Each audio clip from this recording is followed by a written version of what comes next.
So, 'di ba? Pag may itinanim, mayanihin. Hindi na kami mamimili na ampalaya kasi may pipitasin na ako ngayon.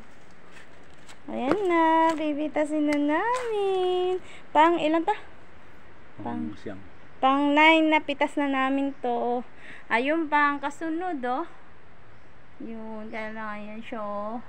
Tapos, meron pa doon. Ayan, sa loob. Ayun oh, malapit na rin yun. Ah, diba? Ang ganda. Ang palaya. Ayun, meron pa doon sa taas. Grabe oh.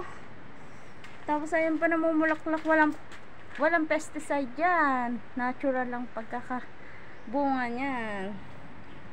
Isang puno lang siya, 'di ba? Dalawa. Parang dalawang puno. Ay, hindi.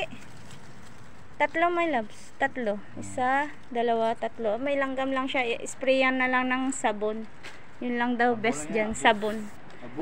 Abo? Abo daw. Ayan pa oh. May mga bulaklak pa siya. Mayroon pa mga susunod dyan. Ganda.